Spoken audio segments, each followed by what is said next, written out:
Hello, friends. This is Sharmi again with the Amateur Gardener here doing my garden cleanup before we put the fresh coat of organic layer the later this coming week. So I'm here in an area where we have a couple of peach trees, a second apricot tree that actually self-seeded. So this is the second apricot tree. It's the one that self-seeded itself. It's only a year old, but it's at least 4 inches in diameter. But this is all growth in like 1 year and like maybe 3 months. It's self-seeded from another apricot tree from my garden. So I don't imagine that this would be fruiting anytime soon. But I love that this is a very healthy tree. It has amazing fall color. It casts some much needed shade here where I have my camellias, and camellias do like some shade. But otherwise, this area is baked in full sun. I do plant some mahogany splendor hibiscus in this area. So that also gives some shade. But I love this tree mainly for the color and the shade.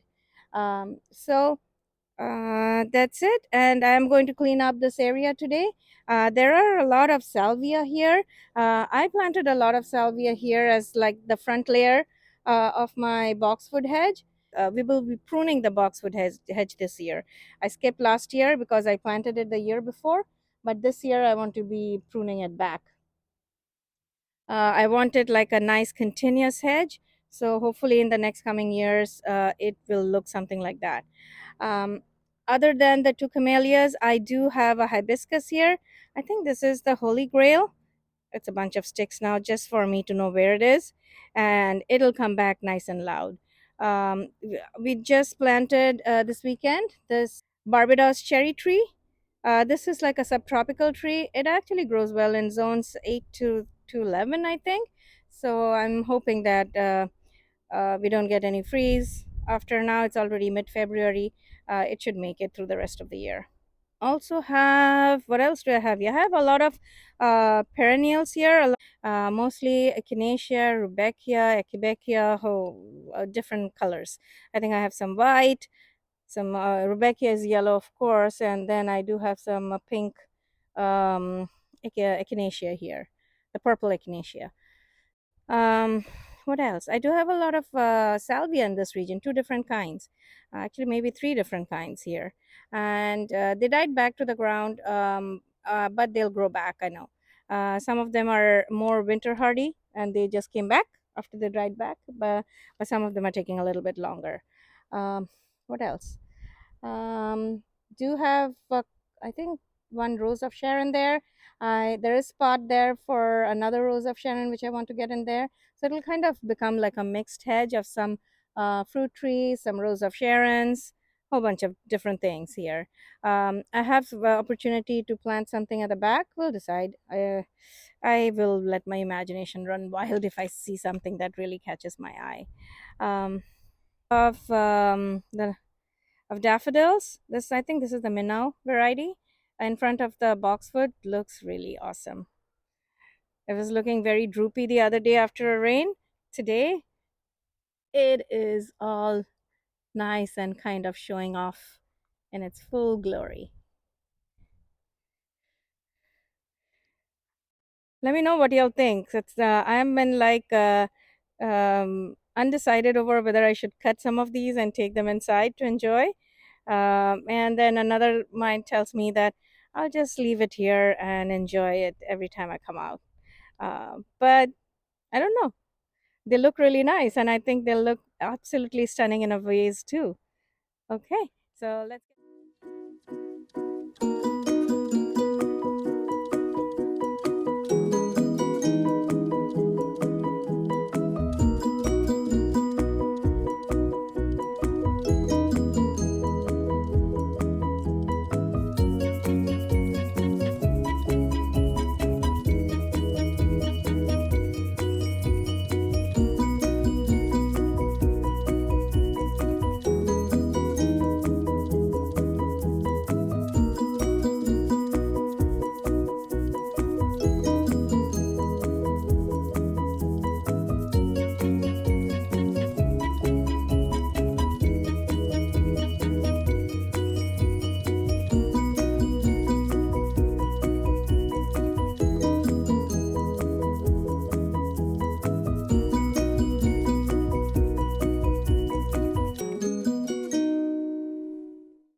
There are some Gara in here that I plan to cut back.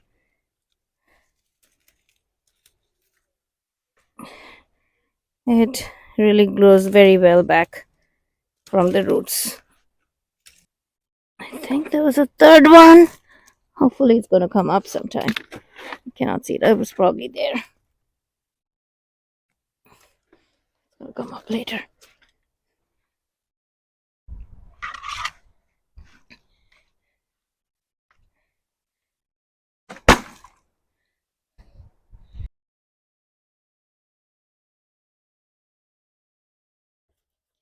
Hello, friends. I'm done with this second bed or second half of this big long bed. This is like at least uh, probably 40, 50, maybe 50 feet long bed, maybe more. It's about 6 feet wide uh, in most areas. It runs along the side of my property, and what it's actually around probably 6-ish feet wide in most areas. Some areas are like around maybe 8 to 9 feet wide, but most of the area, like 80% of it, is like at least 6 feet wide. But at the end, there is like a 2 to 3 wide bed. So, got cleaned up that area for the most part. Let me give you a look of the quick tour of the area. Starts with this bench, and then you have like a tea olive that did suffer some setback of a freeze, but it's now flowering back. If I go closer, that's what you can see. It's a beautiful fragrance. And then there's some Gara that's starting to sprout up. Um, I did some edgers around this to indicate where I want a pathway and where I want mulch. Uh, so going along, there is a bed on this side, which is going to be then home for my okra for the summer that are in the greenhouse now. And then this is a peach tree. And then this is the one we planted this weekend, which is the Barbados cherry. And then a whole bunch of salvia, couple of um camellias. These are Sasenqua camellias, an abelia, a lot of echinacea and rudbeckia, and even a quebecia that's grown here. Some of the uh, rudbeckia you can see are starting to come back. This area initially had a very poor drainage along with clay soil, so we did install French drains. You can see one of the drains here. This has been tremendously helpful because when we have a lot of rainfall, which we do at least several times a year here, that rain kind of water kind of drains through the underground drains into the towards the street. So that has been very helpful for us.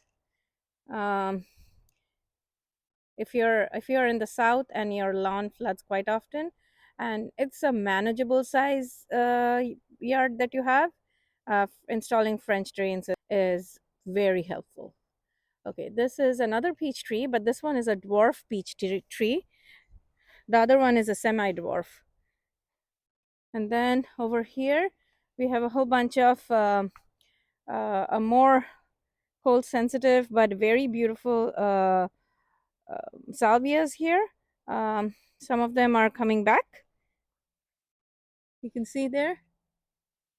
If it doesn't, I'll get it replaced, but I really like the color. They're tall salvias, purple colored. If I can find the name, I'll put it online, um, but that's it. And then there is the um, this is another Rose of Sharon. I plan to put another Rose of Sharon here, and this is our original apricot tree that is starting to flower almost. This is a southern bed where I'm going to put my okra, another home for my okra. I have several. And then I pruned the next tree today. That's the Fuji apple tree. I think that's a semi dwarf, and cleaned up that bed as well. And then we have two um, fig trees at the far end. Okay, so that was my garden cleanup for the day.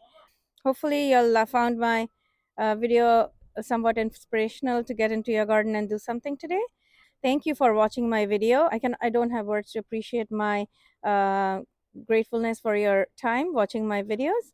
But do send me some of your comments. It'll help me improve on these videos and tell me what you would like to see. I would also like to share my garden as it evolves over the years. Until I see you in my next video, bye bye.